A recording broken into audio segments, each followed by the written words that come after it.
En d'autres termes, il s'agit d'une mise en garde contre l'impulsivité et la précipitation. Lorsque nous nous immisçons dans une situation compliquée ou confuse, nous risquons de ne pas avoir toutes les informations nécessaires pour comprendre pleinement la situation et prendre une décision éclairée. De plus, nos actions peuvent avoir des conséquences imprévues ou indésirables qui ne font qu'aggraver la situation initiale. Il convient donc d'être prudent et réfléchi avant de prendre une décision ou de s'impliquer dans une situation délicate. Il est souvent préférable de prendre du recul, d'observer et de réfléchir de manière approfondie avant d'agir. Dans de nombreux cas, il vaut mieux laisser les choses se régler d'elles-mêmes plutôt que de risquer de causer davantage de problèmes.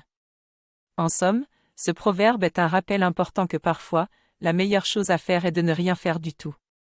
Cela permet de minimiser les risques d'erreur et d'intervenir uniquement lorsqu'il est absolument nécessaire. Cela signifie également que la persévérance est essentielle pour réaliser ses rêves et atteindre ses objectifs.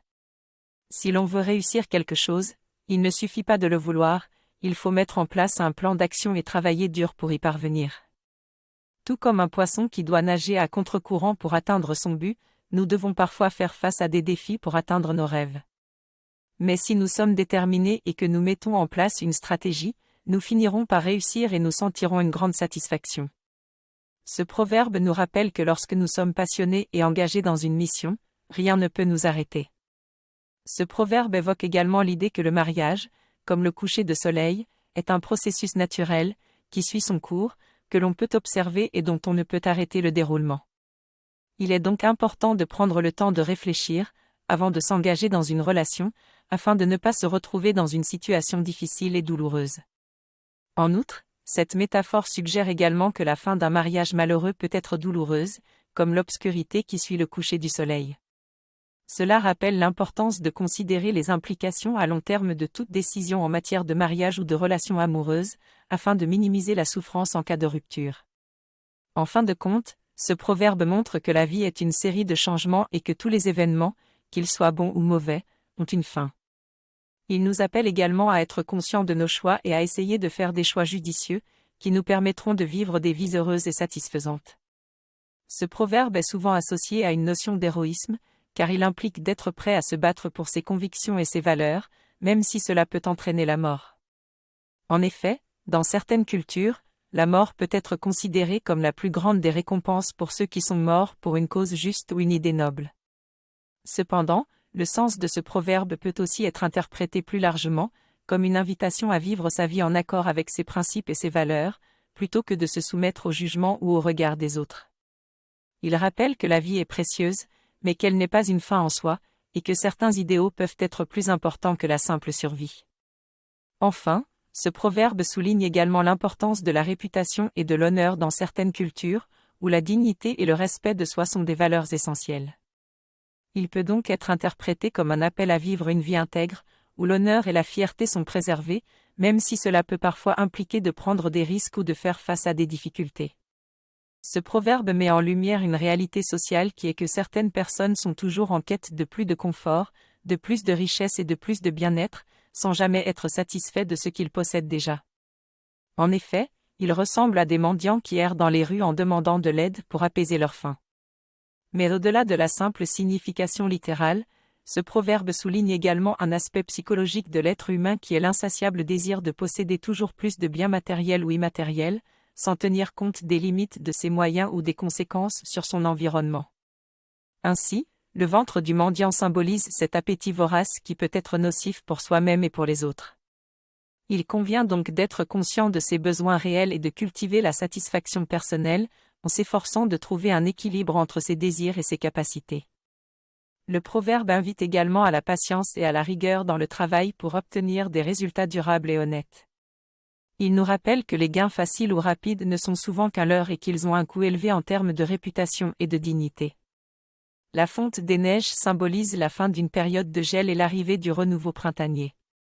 De même, le proverbe « pareil à la fonte des neiges » peut également être compris comme une invitation à la vertu, à la diligence et à l'intégrité pour permettre l'éclosion de nouvelles opportunités et de nouvelles réussites. En somme, ce proverbe nous enseigne que les véritables richesses sont celles acquises par le travail honnête et régulier, et que les biens mal acquis ne durent jamais longtemps. Ces deux proverbes ont des significations très différentes, mais ils partagent tous les deux une idée de mesure et de modération. Le premier proverbe met en garde contre le risque de l'avidité et de l'ambition démesurée, qui pourrait mener à la perte de ce que l'on possède déjà. Il invite à apprécier ce qu'on a, sans chercher inutilement à en avoir plus. Le deuxième proverbe, quant à lui, met en avant l'idée de respect et d'équité après la mort. Il souligne l'importance de ne pas prendre plus que sa part, même dans la mort, afin de respecter la dignité de chaque être humain. Ces deux proverbes peuvent ainsi être interprétés comme une invitation à respecter des limites, à adopter une attitude modérée et à reconnaître la valeur de la mesure et de l'équité. Ils témoignent également d'un désir de trouver un équilibre entre nos désirs et nos besoins, et de cultiver un sentiment de juste mesure dans notre vie quotidienne. En effet, la combinaison de la détermination et de la compétence est une recette pour le succès. Si une personne veut atteindre un objectif, elle doit être déterminée à travailler dur et à surmonter les obstacles qui se dressent sur son chemin. Cela signifie qu'elle doit avoir une forte volonté et ne jamais abandonner, même face aux difficultés qui peuvent la décourager. De plus, la compétence est également très importante pour atteindre l'objectif. Cela suppose que la personne a les connaissances, les compétences et les capacités nécessaires pour réussir. Si quelqu'un poursuit un but sans les compétences requises, il risque d'échouer. L'expérience, la formation et la pratique sont toutes des façons d'accroître ses compétences et de devenir compétent pour accomplir une tâche. En bref, le proverbe « Lorsque la détermination rencontre la compétence, le succès est inévitable » est un rappel que réussir implique à la fois de la détermination et de la compétence. Si l'on a l'un sans l'autre, il est probable que l'on échouera. En revanche, en combinant les deux, on peut surmonter n'importe quel obstacle et parvenir au succès. Ces deux phrases expriment une idée commune. Pour atteindre ses objectifs, il faut à la fois avoir une bonne stratégie et une confiance en soi inébranlable.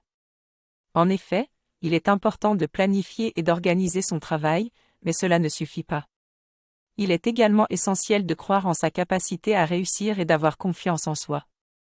Pour mettre en œuvre une stratégie efficace, il est nécessaire de prendre des décisions rapidement et de passer à l'action sans procrastiner. Cela signifie qu'il faut accepter de faire des erreurs et de prendre des risques, car c'est en apprenant de ces échecs qu'on peut progresser.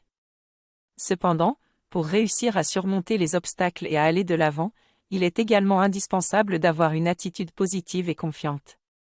En croyant en son potentiel et en ses capacités, on peut dépasser les obstacles, surmonter les doutes et les peurs et trouver la force de persévérer dans l'adversité. En somme, pour réussir dans n'importe quel domaine, il est important de développer à la fois des compétences stratégiques et des compétences psychologiques, telles que la confiance en soi, l'estime de soi et la résilience. C'est cette combinaison de savoir-faire et de savoir-être qui permettra à chacun d'atteindre ses objectifs et de réaliser ses rêves.